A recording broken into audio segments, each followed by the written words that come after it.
gente vai ouvir, então, vai ao vivo para a Toca da Raposa com o Leonardo Jardim. Vamos lá. De ontem, o que eu posso vos dizer? Foi um clássico que teve dois momentos, antes e depois da expulsão. É sempre difícil jogar com menos um. Acho que o adversário, por esse motivo, acabou por ganhar bem. Nós queremos fazer melhor no futuro e pronto, e fica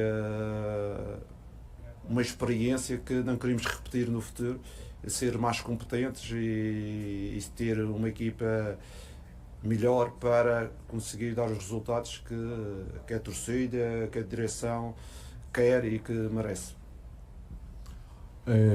Leonardo, tudo bem? Emerson Pansieri da Itatiaia. Nos encontramos no aeroporto, né? Eu queria te perguntar um pouco sobre esse trabalho seu antes de chegar aqui. Você contou dessa questão familiar, mas já fez um estudo desse time, dos jogadores, por exemplo, atletas mais novos, atletas mais experientes, com mais bagagem. Como é que foi também para fazer essa análise com a sua comissão técnica? E seja bem-vindo novamente. Obrigado. Com certeza, quando começamos a falar, já passou 12 dias talvez.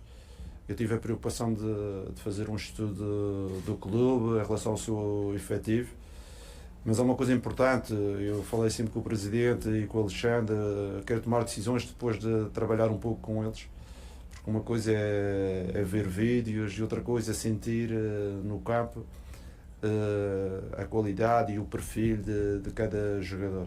Normalmente costumo fazer o trabalho de casa e alguns de vocês também já conhecia, por isso estou à vontade. Adroaldo Leal, Rádio 98. Leonardo, bem-vindo ao Cruzeiro. Queria saber de você o que você acha, né, o que você acha hoje aí desse futebol aqui no Brasil, e principalmente o que você tem visto, porque aqui no Brasil, principalmente a torcida do Cruzeiro é uma torcida que vai no jogo, que apoia, enfim, mas também é uma torcida que cobra muito. Queria saber como é que você vê o nosso futebol e o que você acha desse tipo de relação, né, que é muito próxima, principalmente com a chegada do Pedro Lourenço, onde ele praticamente devolveu o Cruzeiro para o seu torcedor e tem essa proximidade de cobrança, também de incentivo. Como é que você vê isso? Em primeiro lugar, como é que eu vejo o futebol? Acho que o futebol brasileiro nos últimos anos conseguiu, principalmente as equipas que ganharam os campeonatos e que ganharam os Libertadores, eu acho que a grande diferença foi a intensidade. Essas equipas conseguiam ter talento e ter intensidade no jogo. Foi o caso do Palmeiras, foi o caso do Flamengo, foi no caso agora do Botafogo. E eu também é nessa área que eu acredito, ter mais intensidade, ter mais agressividade, porque os campeões, todos eles, têm talento, mas também têm que ter a outra parte, que é a intensidade de jogo, que é importante. Isto é a minha visão sobre o futebol brasileiro dos últimos anos, que foi o que eu acompanhei mais. Em relação à segunda pergunta? Em relação aos adeptos, eu ontem saí do jogo triste pelo resultado, mas principalmente triste porque aqueles 64 mil estavam lá a torcer e foi espetacular vê-los a apoiar a equipa, era o estádio e foi por isso que uma das minhas palavras hoje para os jogadores era: temos que entregar mais. Temos que entregar mais porque aquelas pessoas que foram lá merecem. E é isso que eu vou tentar passar na minha mensagem todos os dias, porque o futebol vive dos adeptos e um dos motivos de ter vindo para o Brasil é também esta cultura do futebol, não é? Esta cultura dos adeptos, esta cultura do jogar para ganhar, esta cultura desta pressão também mediática da vossa parte, que eu tinha perdido nos últimos anos. Estive no Olympiacos, estive no Sporting e tinha saudades de voltar outra vez a um registro diferente.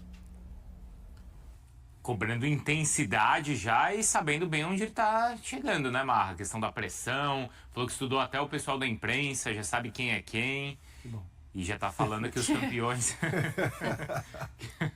Essa é uma bela lição de casa, né, Marra? Claro, espero que ele tenha estudado bem. Além, claro, dos jogadores do time dele que ele já estudou. Vou falar um negócio. É a nossa função, pesquisar não só a questão do campo, né? Uhum.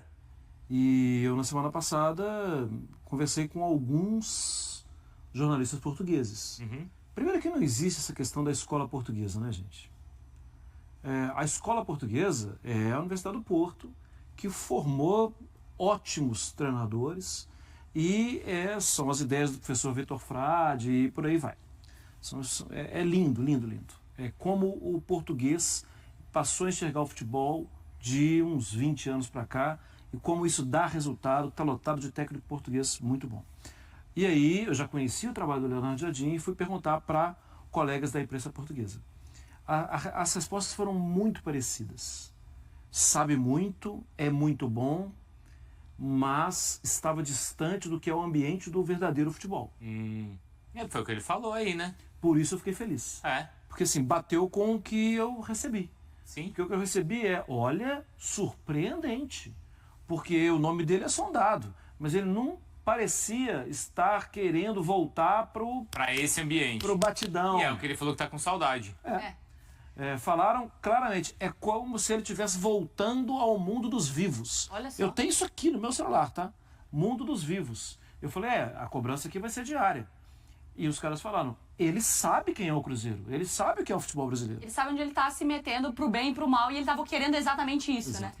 Agora, fazendo aqui um outro personagem que a gente nem chegou a falar do Matheus Pereira, da entrevista dele que repercutiu. Fazer o papel aqui do Bruno Vicari também, de ouvir a pergunta... Você vai brilhar, hein? Você não quer mudar? Agora que você vai se consagrar. Não, para de show. De ouvir a pergunta para a resposta dele também não ser tirada de contexto, como você falou daquela vez do Klopp e do Abel. Tá, boa. Porque assim, a resposta, a gente pode questionar aqui, talvez a sinceridade do Matheus Pereira de ter falado, sim, eu queria ter saído, eu queria ter ido para a Europa. Mas a pergunta não é assim, você tá feliz aqui ou você tá querendo sair do Cruzeiro? E ele fala, eu queria ter saído, eu não queria estar no Cruzeiro. A pergunta ele é questionado sobre a relação dele com o Cruzeiro, sobre a permanência dele no Cruzeiro, e como isso afetaria, né, um momento dele. Vou pegar depois a pergunta direitinho pra você. Mas a resposta é assim, eu queria ter saído pra Europa porque eu tenho um filho, eu vou ter um filho agora com minha esposa. A minha família mora muito longe. E é muito difícil criar uma criança sozinho, sem o suporte familiar. Então, se fosse pra eu sair, porque fala muito sobre o Palmeiras, pra sair pra outro clube do Brasil, pra mim não faz sentido. Porque eu tô muito adaptada a Belo Horizonte, eu gosto muito de BH, não faz sentido, eu adoro Cruzeiro e tal. Eu queria ter saído pra Europa pra criar o meu filho na Europa. Não aconteceu. Mas aqui eu estou feliz, eu não quero sair do Cruzeiro. Vou continuar trabalhando. Eu não tô fazendo força pra sair do Cruzeiro porque eu quero ir pro Palmeiras. Porque a pergunta parece que é assim, não quero estar no Cruzeiro, tô doido pra ir embora, o primeiro que fizer a oferta aqui, eu tô caindo fora. E tem a sequência ali da resposta onde ele fala que quer continuar, que tá feliz e vai continuar trabalhando lá. Eu entendo que talvez a honestidade de chegar e falar assim, olha, ano passado eu já queria ter saído, eu já queria estar na Europa, eu acho que pega mal, eu entendo o torcedor. Não, e aí acho que principalmente depois de uma derrota, né? E que ele foi vaiado e aplaudido ali no Num estádio. clássico onde é o destaque do outro time que brilha e não ele. Mas porque ele acho que o Cruzeirense espera isso dele também, isso, né? mas só pra explicar que não é que ele pegou as coisas e falou, tô doido pra ir embora porque eu não aguento mais o Cruzeiro. Não é, ele explica o motivo de ter a vontade de ter saído pra Europa no final da temporada. Mas faltou do Matheus Pereira no jogo? O Cruzeiro está muito dependente do Matheus Pereira e não é de hoje que a gente está falando isso. Mesmo quando joga com... Enfim, agora com todos os reforços, antes quando não tinha os reforços, o Matheus Pereira tem sido a válvula de escape, tem sido o equilíbrio do Cruzeiro. Quando o Matheus Pereira está bem, o Cruzeiro vai bem. Quando o Matheus Pereira não está bem, o Cruzeiro não vai bem. Ontem, em relação a que você falou, faltou o Matheus Pereira no jogo. Cara, para mim, o jogo foi muito condicionado por conta da expulsão do Gabriel. Então, num determinado momento, que o Matheus Pereira, você está jogando com 3 jogadores na frente, o Matheus Pereira é o cara da armação, se você tem um jogador a menos, o Matheus Pereira vai ter que baixar para fazer esse tipo de marcação. Que, num estado normal, 11 contra 11, o Matheus Pereira não vai baixar para marcar. Então, no momento que ele precisa baixar para marcar, para mim já muda completamente de figura até o futebol dele mesmo. Então, é condicionado para mim a expulsão que faltou o Matheus Pereira no jogo, sabe? Então, mas se não tem a expulsão, tem o Dudu e o Gabigol, quem que faz esse papel? De quê? De descer para marcar? Tem que, pela movimentação, do jeito que tá, tem que ser o Dudu. Tá. O Dudu tem que baixar para marcar e o Gabigol fica solto, porque tá sendo o último homem. Porque ontem, no momento em que o Matheus é substituído, tem umas vaias, né, Mari? Aí depois... Uma parte da torcida outra tenta... parte da torcida... Porque eu acho que o Cruzeirense, pela importância, pela qualidade que o Matheus tem, espera que ele decida os clássicos ou os títulos como o Hulk decide pro Atlético. Agora é verdade que ele vai ir dividir isso com o Gabi, principalmente com o Gabigol e com o Dudu. Né? Mas acho que o Cruzeirense acho que sente um pouco falta disso do Matheus, né? De ser o cara decisivo. Então, qual foi o melhor momento do Matheus Pereira e que todo mundo... A gente entrevistou ele aqui e eu lembro até que a gente brincou com ele sobre ser o cara do campeonato. Naquele momento, o Cruzeiro era um Cruzeiro estável com o Seabra. Isso. Foi no primeiro turno, Exato. né? De lá pra cá, já é o segundo treinador e com características muito diferentes do trabalho em que ele foi o mais estável. Então, em algum momento também é preciso assumir que é produto do meio, né?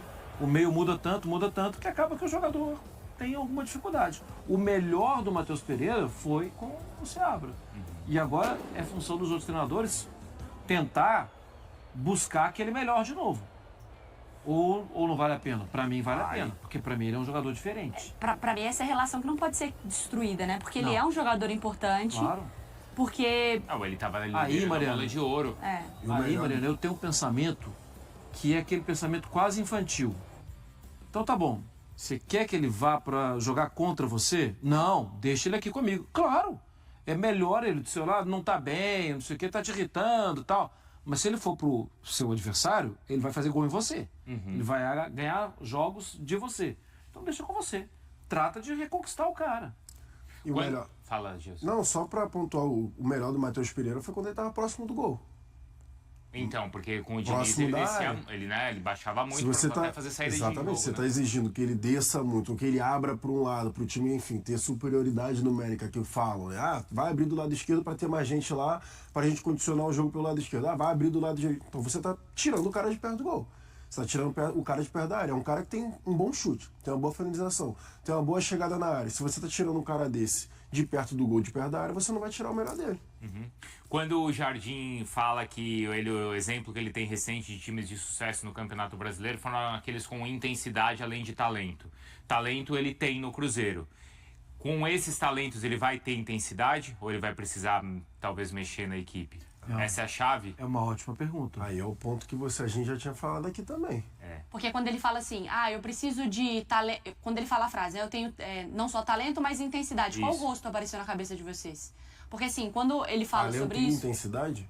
Que você pensa assim, talento, mas a questão da intensidade. Você fica assim, talvez esse vai ficar pra trás. Me veio o Gabriel. Sim. Porque pra alguns pode ter vindo o Matheus Pereira, Ou entendeu? o Na cabeça. Dudu. Ou o Dudu. Na minha cabeça veio o Gabriel. E que são os três mais talentosos do time. Porque eu não imagino que ele tá dando um recado na primeira coletiva dele, mas quando ele fala, você imagina Mas é a ele. discussão que a gente já tá tendo aqui há muito tempo também, É. gente. Não é novidade. E ele é um técnico grande de fora que tem esse tamanho e agora acho que autonomia para tomar essas decisões, né? Após ser expulso por atingir o rosto do zagueiro Lianco com o cotovelo, o atacante Gabigol reconheceu sua parcela de culpa na derrota do Cruzeiro para o Atlético no Clássico Mineiro. O jogador pediu desculpas aos seus companheiros e afirmou que o time estava bem na partida até sua expulsão, que mudou o rumo do jogo. Gabigol lamentou o ocorrido, mas demonstrou confiança em um futuro reencontro com o rival na fase final do Campeonato Mineiro. E aí, galera? O que acharam? Deixem nos comentários. Não se esqueçam de deixar o like e de se inscreverem no canal e acionar o sininho para receber as notificações. Até mais, Nação Celeste! Vamos pra frente!